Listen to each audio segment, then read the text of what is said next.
the massive crystal chamber of the Galactic Council trembled as another urgent message flashed across the holographic displays.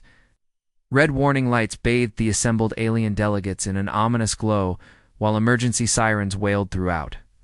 The station ambassador Lyra pressed her four-fingered hands against the smooth surface of her console, her blue-scaled face showing deep worry.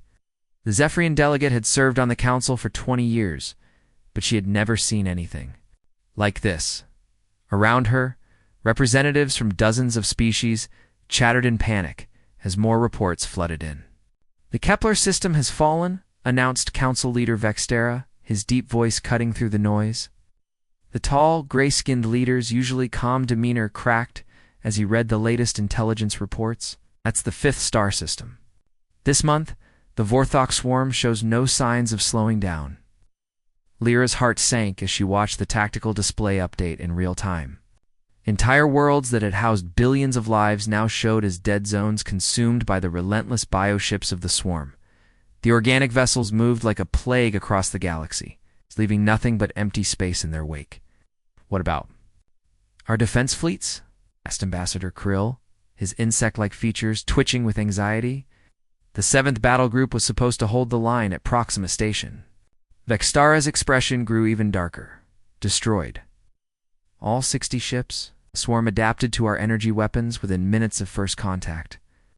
Our plasma cannons barely scratched their bioarmor, and their acid projectiles cut through our shields, like they weren't even there." A wave of terrified murmurs swept through the chamber. For decades, the Galactic Council had maintained peace through advanced technology and diplomatic solutions. Their sleek, efficient warships were designed for exploration and peacekeeping missions against civilized opponents who followed the same rules of engagement. None of them had ever faced an enemy like the Vorthok swarm. The swarm didn't negotiate. They didn't take prisoners, simply consumed everything in their path, turning entire planets into breeding grounds for more of their kind. Thereby healed damage that would cripple normal vessels. And their hive-mind consciousness allowed them to coordinate attacks with perfect precision. "We need to evacuate the outer colonies," suggested Ambassador Chenever, her tentacles writhing nervously. "Pull back to the core worlds and establish a stronger defensive line." "With what ships?" Vextara replied bitterly. "We've lost 3/4 of our combined fleet. The swarm grows stronger with every world they consume while we grow weaker. At this rate, they'll reach the core systems within 6 months." Lyra stared at the tactical display, watching the red zones spread like a cancer across the galaxy map. Her own homeworld of Zephyr Prime lay directly in the swarm's projected path. She thought of her family there, her mate and their 3 younglings, who still played in the Crystal Gardens, unaware that death was coming for them. The Council had tried everything. Their most advanced AI systems couldn't predict the swarms. Organic tactics. Their energy weapons proved useless against bioarmor that adapted and evolved in real time. Their diplomatic protocols meant nothing to a hive mind that saw all other life as food. As the debate continued around her, herself thinking about the old quarantine files buried deep in the Council archives. There was one species that the Council had deliberately isolated from galactic civilization. Species considered too dangerous, too unpredictable, too violent to be trusted among the peaceful races of the galaxy. The humans of Sol-3 Lyra had. Read the classified reports about Earth. It was a death world. A planet where everything seemed designed to kill its inhabitants. Extreme weather, deadly predators, toxic plants, natural disasters that could wipe out entire regions. Yet somehow, the humans had not only survived, but thrived in that hostile environment. Their history was a catalog of violence that made even the swarm look tame. They fought wars with weapons that could destroy entire cities. They competed with each other so fiercely that they had nearly wiped themselves out multiple times. Their entertainment consisted of simulated combat and stories about defeating impossible odds. The Council had made contact with humanity 50 years ago and had been so horrified by what they found that they immediately imposed a quarantine. The humans were confined to their solar system, their requests for galactic membership denied. They were simply too dangerous to be allowed among civilized species. But now, as Lyra watched another star system fall to the swarm, She wondered if the Council had made a mistake. Maybe what the galaxy needed wasn't more civilization. Maybe it needed something primitive and brutal and willing to fight dirty. "I have a proposal," Lyra said quietly, standing up from her seat. The chamber gradually fell silent as the other delegates turned to look at her. "We contact the humans," she continued, her voice growing stronger despite the gasps of shock from her colleagues. "We ask the Deathworlders for help." The chamber erupted in protests and arguments, but Lyra was already accessing the communication array. Her hands shook as she composed the message that would change everything. Admiral Kim Day of the Terran Defense Force. Her transmission began. "We who once feared you now beg for your aid. Our children die, while our fleets burn. The galaxy needs its monsters to fight the real monster. Please help us." The emergency alarm echoed through the corridors of the Sol Defense Complex as Admiral Kim Day strode into the command center. Her black uniform bore the scars of 20 years of military service, and her weathered face showed the kind of hardness that came from making life-and-death decisions every day. Behind her, the senior staff of the Terran Defense Force gathered around the massive holographic display that dominated the room. "Show me the message again," Kim Day ordered, her voice calm despite the gravity of the situation. The alien transmission played once more, Ambassador Lyra's desperate words filling the silent room. The blue-scaled Zephyrian's image flickered. As she begged for help from the very species her people had shunned for decades, when the message ended, the room remained quiet except for the soft hum of the computers. General Li Min was the first to speak. The older man's gray hair and lined face showed his years of experience, but his eyes still burned with the fire that had made him a legend during the Martian Rebellion. 50 years they've kept us locked in this system like animals in a cage. Now, they want us to die for them. Admiral Park Ji-ho nodded grimly from his position near the tactical display. The naval commander had lost his brother during the failed peace negotiations with the Galactic Council, and his bitterness ran deep. "They called us monsters, said we were too violent to be trusted with other civilized species. Remember what their ambassador said? Humanity is a plague that must be contained." Colonel Yoon Soo-jin stood quietly by the window, looking out at the orbital shipyards where Earth's fleet waited in the darkness of space. Her cybernetic arm, a souvenir from the Titan mining wars, gleamed under the artificial lights. "The question isn't what they did to us," she said softly. "The question is what we do now." Kim Day walked to the holographic display and studied the intelligence data that had accompanied the alien message. The Vorthok swarm was unlike anything humanity had encountered. Bioships that could heal themselves, weapons that adapted to enemy defenses, a hive mind that coordinated attacks across multiple star systems. It was a nightmare scenario that would challenge every military doctrine in the book. "How many ships do we have combat ready?" Kim Day asked. 57 dreadnoughts, 123 cruisers, and 400 smaller vessels," Park Ji-ho replied immediately. "The orbital factories have been working around the clock since we detected the first swarm transmissions 6 months ago." "You knew this was coming," Li Min observed. "It wasn't a question," Kim Day nodded. "Our deep space sensors picked up the energy signatures when the swarm first entered the galaxy. We've been preparing for the possibility that they might reach human space." She paused, studying the faces of her officers. "But this changes everything. If we help the aliens, we're not just defending Earth anymore. We're committing to a war that could last years." The room fell silent again as each officer considered the implications. Humanity had spent 50 years building its defenses, turning the Sol system into a fortress that could withstand any attack. Their ships were different.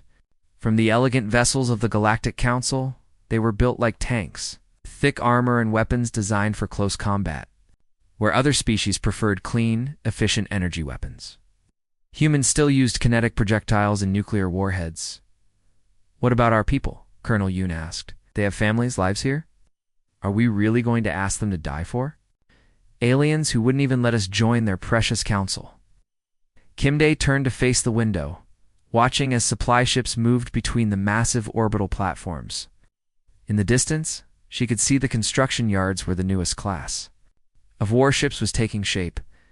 These vessels were even more heavily armed than their predecessors, designed specifically to fight the kind of enemy that conventional tactics couldn't handle.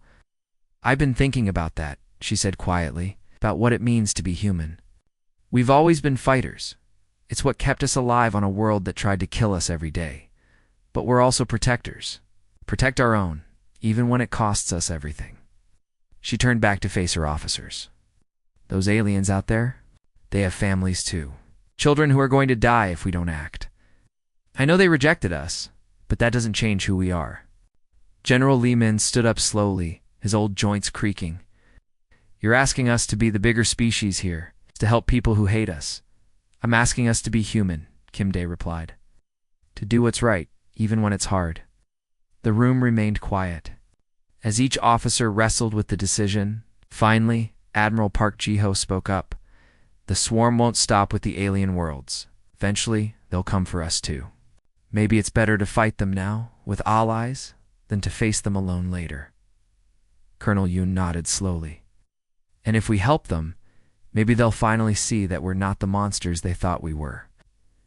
Kim Dae looked around the room more time, seeing the resolve building in her officers' faces. Then it settled. "Send the mobilization order to all ships. We're going to war." As the officers hurried to carry out their orders, Kim Dae remained by the window, watching the fleet prepare for battle. Soon, humanity would answer the galaxy's call for help, and nothing would ever be the same. The human fleet dropped out of hyperspace at the edge of the Zephyr Prime system, and Admiral Kim Dae immediately knew they had arrived just in time. Through the viewports of her flagship, the Inchen's Fury, she could see the massive bioships of the Vorthok swarm surrounding the planet like hungry predators circling wounded prey. "My God," whispered Commander Bae Sung from his position at the tactical station. "Look at the size of those things." The swarm vessels were unlike anything in human military databases. They looked more like giant sea creatures than spaceships. With organic hulls that pulsed with a sickly green light, tentacle-like appendages writhed along their sides. The massive mouths lined with rows of sharp teeth opened and closed as they prepared to feed on the dying planet below. 57 enemy vessels detected, reported Lieutenant Name Soyoung from the sensor station. "They're unlike anything we've seen before.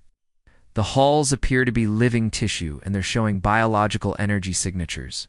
Kim Dae studied the tactical display, watching as the alien bioships moved in perfect coordination around Zephyr Prime. The planet's defensive shields flickered weakly, clearly failing under the relentless assault. She could see the wreckage of Zephyrian defense. Ships floating in the void, elegant vessels that had been torn apart by the swarm's organic weapons. "Open a channel to all ships," Kim Dae ordered. "This is Admiral Kim Dae to all Terran vessels. We're facing an enemy that adapts and evolves, so we hit them hard and fast before they can figure out our tactics. Show them what Deathworlders do." Best the human fleet began to move, and immediately the differences between their ships and those of other species became clear. Where Zephyrian vessels were sleek and graceful, human ships were blocky and heavily armored.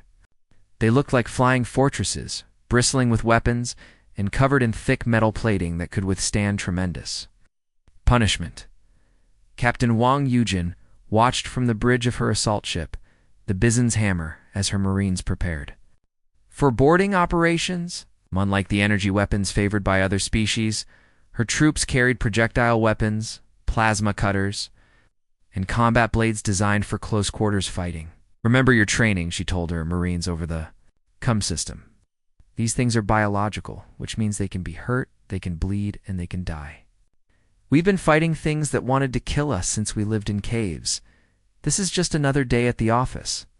The first contact between human and swarm forces happened when the Soul's Pride opened fire with its primary kinetic batteries.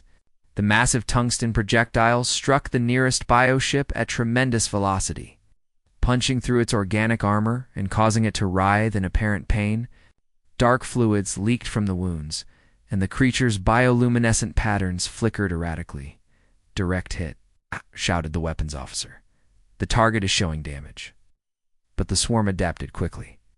The wounded bioship began to seal its Wounds and the other vessels started to change their approach, spreading out to avoid the human projectiles.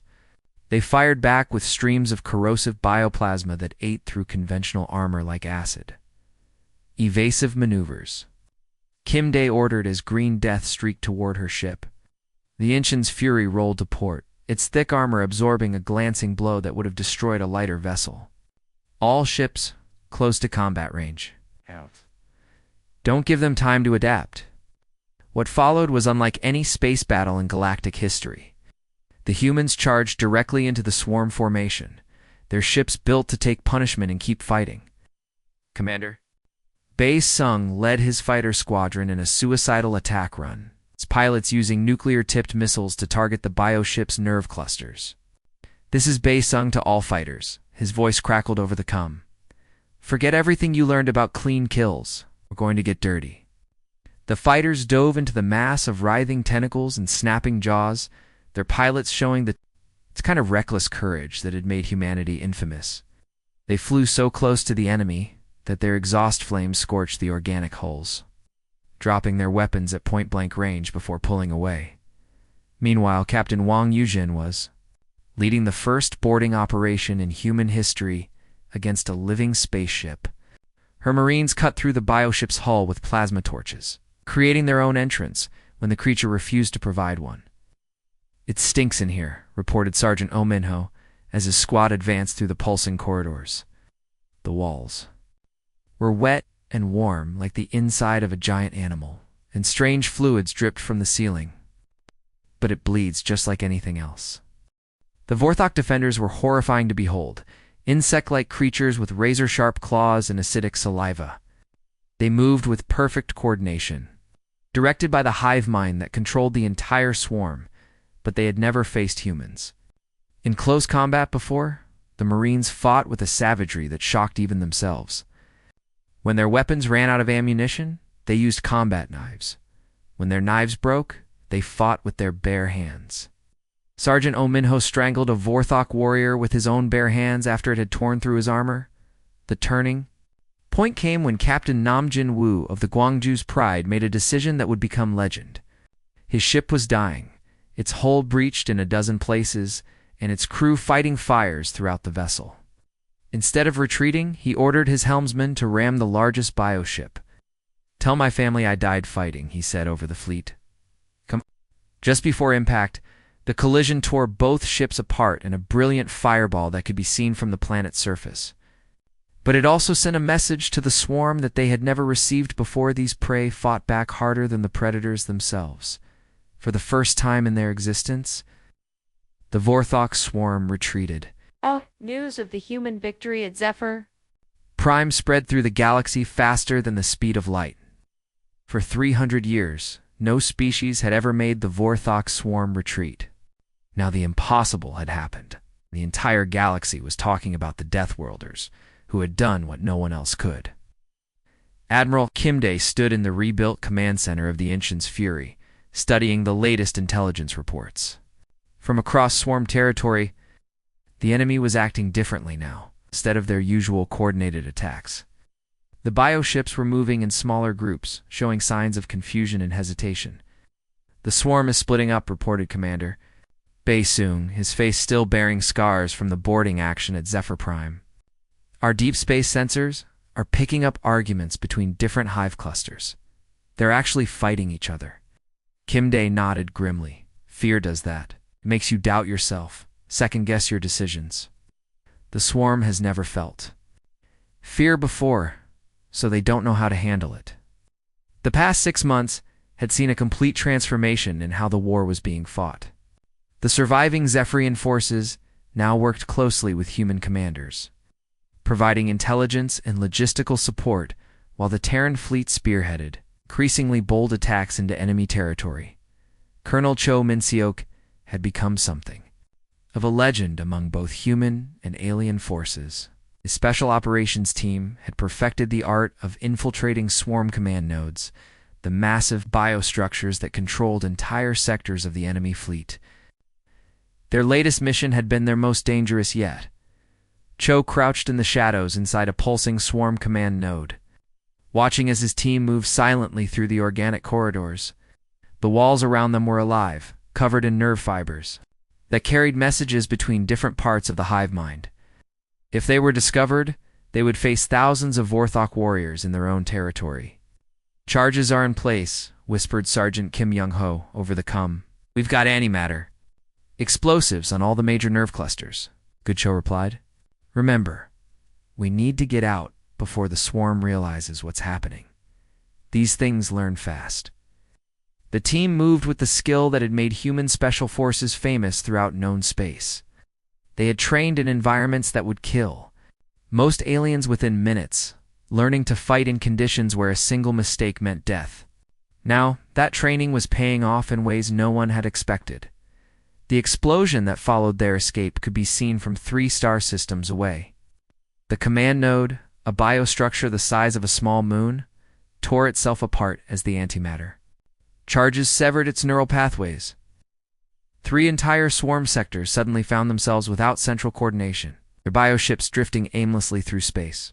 Major Kang, Sui Young, was having similar success with her destroyer squadron. She had discovered that the swarm's hive mind, while incredibly efficient at coordinating large-scale attacks, couldn't adapt quickly to the kind of unpredictable tactics that humans had perfected during centuries of warfare against each other. "And run," she explained to a group of Zephyrian naval officers during a strategy briefing. "We strike fast, do as much damage as possible, then disappear before they can coordinate a response. The key is never doing the same thing twice."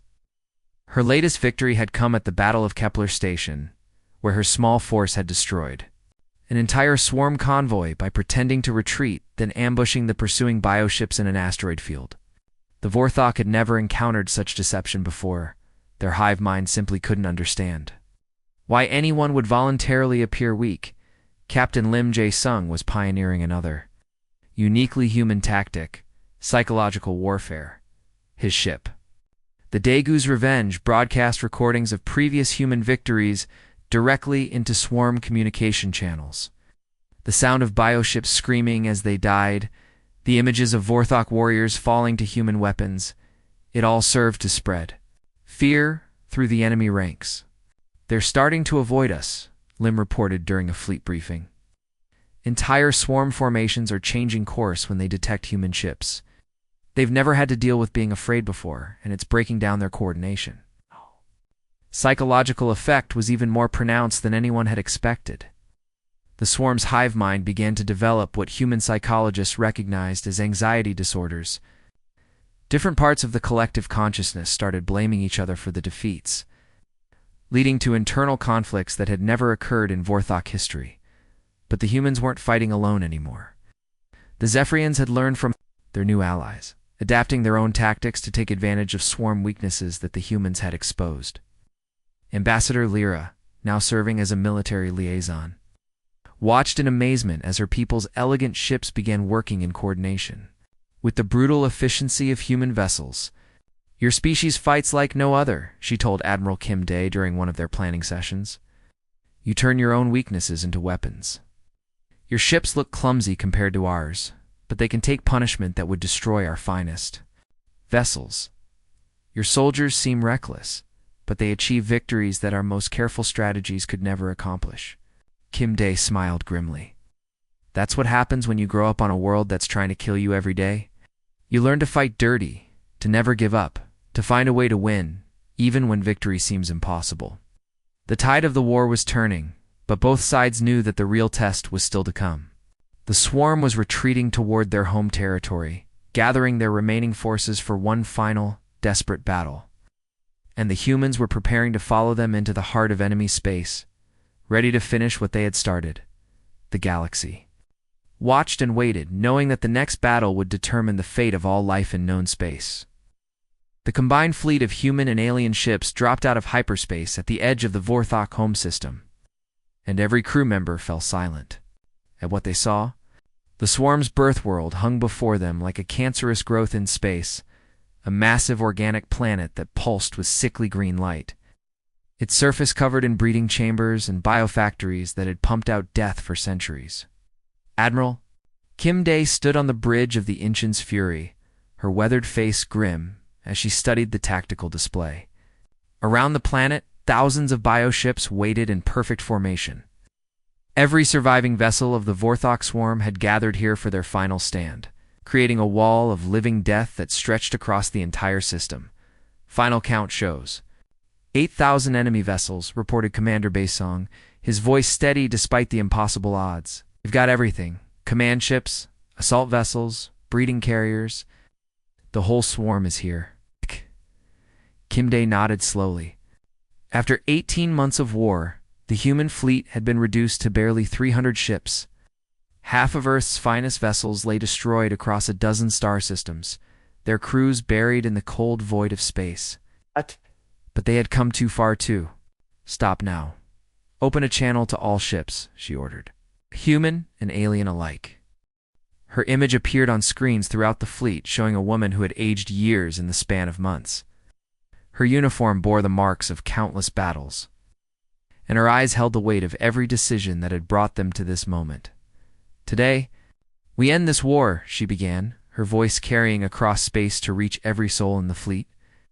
The swarm has nowhere left to run, nowhere left to hide. They've gathered everything they have to stop us, but they've made one mistake. They still don't understand what it means to be human. Captain Song Min-jun listened to the Admiral's words from the bridge of his assault ship Mokpo's Thunder. His vessel had been damaged in the last 3 battles, its hull patched with whatever materials they could find. Half his crew were injured, but they stayed at their posts because that's what humans did. They kept fighting even when everything seemed hopeless. We're not just fighting for ourselves anymore, Kim Dae continued. We're fighting for every species in this galaxy. For the right of all life to exist without fear. The swarm thinks that makes us weak, but they're wrong. It makes us stronger than they could ever imagine. The battle began when Captain Lim Jae-sung's destroyer group launched the first wave of nuclear missiles. The weapons streaked across space like falling stars, each one carrying enough firepower to level a city. The swarm's bioships responded with streams of acid and clouds of toxic spores, turning the space between the fleets into a deadly fog of war. All ships, advance, Kim Dae ordered. Close to combat range and make every shot count. What followed was the largest space battle in galactic history. Human ships charged into the swarm formation with their guns blazing, their thick armor absorbing punishment that would have destroyed lighter vessels. The Zephyrian forces provided covering fire with their energy weapons, their elegant ships. Dancing between the heavier human vessels like deadly butterflies, Captain Wang Yujin led another desperate boarding action, her Marines cutting their way into a massive breeding ship. The corridors were filled with newly hatched Vorthok warriors, their claws still wet from the birthing chambers. But the humans fought with the fury of a species that had clawed its way to the top of their own food chain. Keep pushing, she shouted. Over the sound of weapons fire, every nest we destroy is 1,000 fewer of these things. The tide of battle turned when Commander Dal-Yun discovered the location of the swarm's central consciousness, a massive brain-like structure buried deep inside the planet itself. It was the source of the hive mind that controlled every Vorthok in existence, and destroying it would end the war forever. I'm taking a team down there, she reported to Admiral Kim Dae. We can reach the core, we can finish this. It's a suicide mission, Kim Dae replied. The entire planet will be defending that location. Then we better make it count, Yoo Dae-yoon said with a grim smile. Her assault shuttle dove through the planet's toxic atmosphere, pursued by dozens of flying Vorthok creatures. The surface was a nightmare landscape of organic structures and pools of acid, with no safe place to land. They crashed in a clearing surrounded by towering spires of living bone, their ship burning around them as they fought their way toward the central consciousness. The final assault lasted 6 hours. Dunes. Team fought through waves of Vorthok defenders, using flamethrowers and explosives to clear a path through the organic corridors. When they finally reached the central brain, only 3 humans were still alive. For Earth, Yoo Dae-yoon whispered as she activated the antimatter charges. The explosion that followed could be seen from orbit. The planet's surface cracked like an egg, and every Vorthok vessel in the system suddenly went silent as their hive mind died. The war was over. In the aftermath, as rescue ships searched for survivors, the Galactic Council formally apologized to humanity and offered them full membership. Kimday, standing among the wreckage of her fleet, addressed the assembled alien leaders one final time. "You called us monsters because we come from a world that tried to kill us every day. But we learned something on that world we protect. Those who can't protect themselves. That's not just human nature. That's what separates us from the real monsters." Years later, human children would play with alien youngsters on worlds across the galaxy, while human patrol ships stood watch at the borders of known space. The Deathworlders had answered the call for help, and the galaxy would never forget the price they paid for peace.